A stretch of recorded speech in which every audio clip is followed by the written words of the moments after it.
सोचिए क्या होगा जब एक समलैंगिक जोड़ा जिसमें पुरुष पुरुष या स्त्री स्त्री है तो उस अडॉप्ट किए हुए बच्चे का पिता कौन होगा, उसकी माँ कौन होगी। और समाज और परिवार केवल माँ पिता से नहीं बनते, बच्चे के दादा दादी और अन्य लोग कहाँ जाएंगे, यानी उस बालक का जीवन समाज से पूरी तरह से कट जाएगा। पहले संयुक्त परिवार थे, वे एकल हुए, फिर माइनर फैमिली आई, फिर लिव इन आया और अब यह नया कानून लाने की तैयारी है। इसका संकेत यह भी है कि इस कानून के बाद भी यह खेल रुकने वाला तो नहीं है। देश में समलैंगिक विवाह पर कानून बनाने का मुद्दा चल रहा है। सुप्रीम कोर्ट में मुख्य न्यायाधीश डी.वाई. चंद्रचूड़ की अध्यक्षता वाली बेंच इस मामले में सुनवाई कर रही है। बहुत जल्दी में है और लग रहा है कि 1-2 दिन में कानून बनाकर ही मानेंगे। लेकिन यह पूरा मामला क्या है, क्यों केंद्र सरकार और भारत के अनेकों संगठन इस तरह के कानून का विरोध कर रहे हैं, इससे आगे क्या होगा, इसका दुष्प्रभाव क्या होगा, प्रभाव क्या होगा, आज सब कुछ बताऊंगा।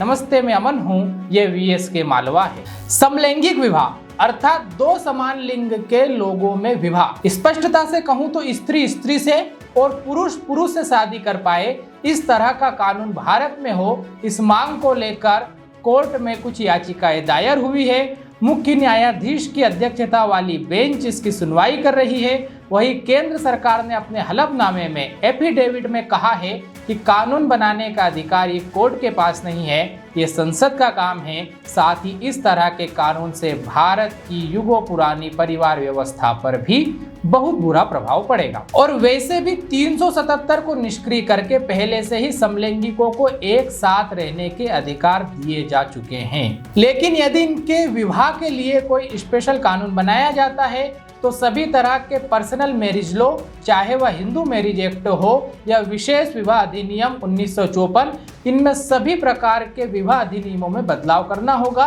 क्योंकि इन सभी में जैविक महिला और पुरुष के मध्य ही विवाह संभव है। और यदि इन कानूनों में भी संशोधन कर दिया जाए तो समलैंगिक जोड़ों को बच्चे लेने और शेष सभी अधिकार मिल जाएंगे। लेकिन सोचिए क्या होगा जब एक समलैंगिक जोड़ा जिसमें पुरुष पुरुष या स्त्री स्त्री है तो उस अडॉप्ट किए हुए बच्चे का पिता कौन होगा, उसकी माँ कौन होगी। और समाज और परिवार केवल माँ पिता से नहीं बनते, बच्चे के दादा दादी और अन्य लोग कहाँ जाएंगे, यानी उस बालक का जीवन समाज से पूरी तरह से कट जाएगा। दूसरा, समलैंगिक सृजन नहीं कर सकते, वह देह आकर्षण भर है। और यदि उन्हें कोई विशेष विवाह अधिनियम दे दिया जाए तो देश की जनसंख्या पर भी असर होगा। और कल को यह आकर्षण समाप्त होता है तो क्या होगा, क्या इसमें भी तलाक होगा? फिर दत्तक पुत्र के भरण पोषण का जिम्मा कौन लेगा? भारतीय समाज ने सबसे छोटी इकाई व्यक्ति को न मानते हुए परिवार को माना।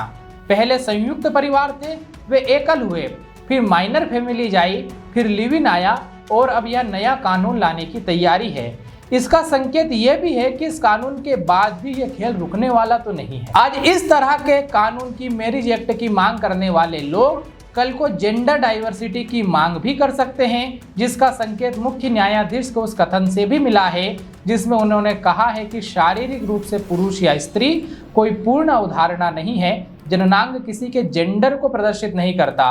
और इसी तरह की बातें करने वालों ने कहा था कि स्कूल में लड़के लड़कियों के लिए अलग वॉशरूम नहीं होना चाहिए, स्कूलों में चेंजिंग रूम और हॉस्टल भी लड़के लड़कियों के एक ही होने चाहिए। जेंडर डाइवर्सिटी लागू हुई तो जेंडर फ्लूइडिटी की मांग भी करेंगे, जिसमें जो जब चाहे खुद को लड़का कह सकता है और जब चाहे लड़की। फिर अपराध भी बढ़ेंगे। रेप करने के बाद बलात्कारी खुद को लड़की कहेगा तो उसे महिलाओं के ही कारागार में रखा जाएगा। फिर इसका क्या दुष्प्रभाव होगा, इसका अंदाजा लगाइए। वास्तविकता में आज ऐसे किसी कानून की जरूरत भारत में तो नहीं ही है। कुछ लोग ताना मार सकते हैं कि दुनिया प्रोग्रेसिव हो रही है और भारत पीछे जा रहा है, लेकिन भारत से अगर परिवार व्यवस्था खत्म हुई तो भारत पीछे नहीं जाएगा, सीधा गर्त में चला जाएगा। दूसरा, भारत में रहने वाली किसी भी मान्यता की पुस्तकों में समलैंगिकता के बारे में तो बात हो सकती है क्योंकि यह वृत्ति है, लेकिन समलैंगिक विवाह की बात नहीं है।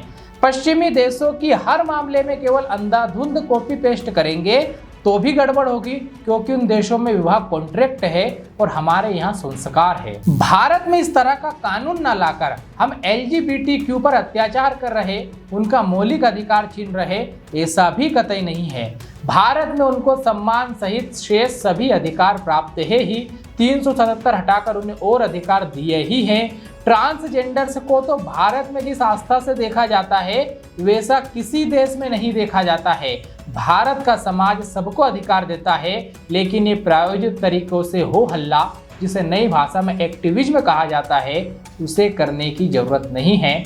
कम से कम अभी तो ऐसे किसी कानून की इतनी अधिक जरूरत नहीं है कि मुख्य न्यायाधीश देश के दशकों से लंबित अनेकों जरूरी मामलों को छोड़कर इसी के पीछे पड़ जाए, यह जानते हुए भी कि कानून का निर्माण विधायिका का कार्य है, न्यायपालिका का नहीं।